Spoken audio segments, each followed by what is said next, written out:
এই যা, আজকে অফিসের কাজ করতে করতে এত লেট হয়ে গিয়েছে যে কোনো গাড়িই দেখছি না। সেই কখন থেকে দাঁড়িয়ে রয়েছি। এই অফিসের এত কাজের প্রায় জীবনটা অতিষ্ঠ হয়ে যাচ্ছে। অনেকক্ষণ দাঁড়িয়ে রয়েছি, না একটু বসি। বসকে বললাম ফাইলটা কালকে রেডি করে দিই, কিন্তু সে আমার কথাটা শুনলই না। এই কাজ শেষ করতে করতে অনেক রাত হয়ে গেল। এখন গাড়ি পাচ্ছি না, কখন বাড়ি যাব, কখন খাবো, আর কখন ঘুমাবো। সে যদি শুনতো এই কষ্টটা আর আমার হতো। 2 ঘন্টা দাঁড়িয়ে রইলাম, কোনো গাড়ি পেলাম না। না, এখন হাঁটতে থাকি, আর উপায় নেই। উপায় না পেয়ে ছেলেটি হাঁটতে শুরু করে।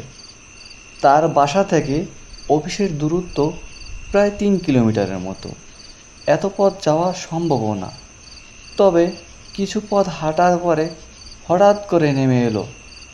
এই যা, এখন আবার বৃষ্টি কোথা থেকে এলো? এই বৃষ্টির ভিতর ভিজতে তো আমার আবার জ্বর উঠে যায়। কি যে করব, আশেপাশে কোনো দোকানও দেখছি না। সেখানে গিয়ে যে একটু দাঁড়াবো, তাও তো কোনো দোকান খোলা পাচ্ছি না। কি যে করব। যাক, এখন একটা দৌড় দিই। এই বসের জন্য আমার যত দুর্ভোগ।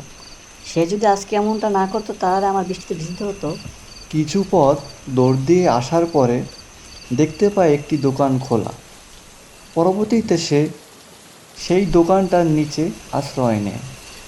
আরে ভাই বললেন না, অফিসের কাজ শেষ করতে করতে অনেক রাত হয়ে গেছে। এখন বৃষ্টিও নেমে গিয়েছে। কোথায় যে যাব, দেখি শুধু আপনার দোকানটা মাত্র খোলা। আর কোথাও যাওয়ার তো উপায় নেই। তাই আর কি আপনার দোকানে এসে দাঁড়িয়েছি। বৃষ্টি থেমে গেলে আবার চলে যাব। আচ্ছা থাকেন, তার সমস্যা নাই। এখানে অনেকেই ছিল, বৃষ্টি শুরু হয়েছে আর সবাই চলে গিয়েছে। এখন ভাবছি আমিও যাব, কিন্তু বৃষ্টি তো বেড়েই চলেছে। কিভাবে যে যাব তা ভেবে পাচ্ছি না। সেই সন্ধ্যা থেকেই আবহাওয়া কেমন জানি খারাপ ছিল। ভাবতে পারিনি যে এত রাত করলে বৃষ্টি নেমে যাবে। আর বাসা যদি কাছে থাকতো চলে যেতাম, তাও কাছে না, একটু দূরেরই পথ, তাই যেতে পারছি না। আর যে বৃষ্টি দেখে তো মনে হচ্ছে এত সকালে থামার নয়। তো ভাই, বৃষ্টিতে ভিজে চলে যান, আমি এখন বাড়ি চলে যাচ্ছি। এই বলে দোকানদার বাড়ির দিকে চলে যায়। আর আমি সেই দোকানের সামনেই দাঁড়িয়ে থাকি। সারা পথে কাউকে দেখতে পাচ্ছি না, শুধু একমাত্র এই দোকানদার ছিল। সেও বাড়ি চলে গেল। এখন আর কি করার, এই বৃষ্টির ভিতর ভিজেই হয়তো চলে যেতে হবে। বৃষ্টিতে ভিজলেও সেই এক জ্বালা, জ্বর উঠবে উঠবে। কি আর করার, জ্বর উঠলেও যেতে হবে বাসায়। এই বলে হাঁটতে শুরু করি। বৃষ্টির ভিতর তেমন কোনো ভয় না লাগলেও ছিনতাইকারী পকেটমারে একটু ভয় আছে। আমার কাছে মোবাইল আর কিছু টাকা আছে, এছাড়া কিছু নেই। নিলে এগুলো নিয়ে যেতে পারবে। তবে পথে কেউ না থাকায় একটু ভয় ভয়ও লাগছে। কিছু দূর যেতে যেতে কেন জানি মনে হচ্ছে আমার পিছনে কেউ একজন হাঁটছে। তাই আমি দাঁড়িয়ে যাই। এই পাহাড়ি পথটা আসলি কেন জানি গাটা ভার হয়ে যায়। পিছনে একটু তাকিয়ে দেখবো নাকি, একটু দেখি তো। পিছনে তাকানোর পরে কিছুই দেখতে পাচ্ছে না।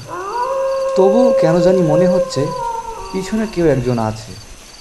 পুরো গাটা ঝিমঝিম করছিল। এই পাহাড়ি রাস্তায় একা যাওয়া অনেকটা রিস্ক হয়ে যায়। তারপর আবার হাঁটতে শুরু করি। হাঁটা শুরু করতে করতেই কেন জানি মনে হচ্ছে পিছনে আবার কেউ জানি আছে। হঠাৎ করে দাঁড়িয়ে যাই। কি ব্যাপার, আবার পিছনে তাকিয়ে দেখি তো। এই মা, এ কি দেখছি? তাহলে এতক্ষণ আমার পিছনে এটাই এসেছিল। হ্যাঁ, এতক্ষণ আমাকেই দেখছিস আর আমি তোর পিছনে পিছনে এসেছি। পরে সে চিৎকার দিয়ে সেখানেই অজ্ঞান হয়ে পড়ে। কি রে বাপ, চিৎকার দিয়ে উঠলি, এখন আবার ঘুমাচ্ছিস?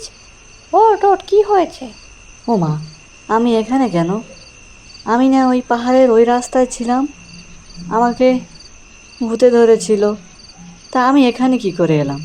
তোমরা আমাকে কোথায় পেয়েছো? কীভাবে এনেছো একটু বলো তো মা।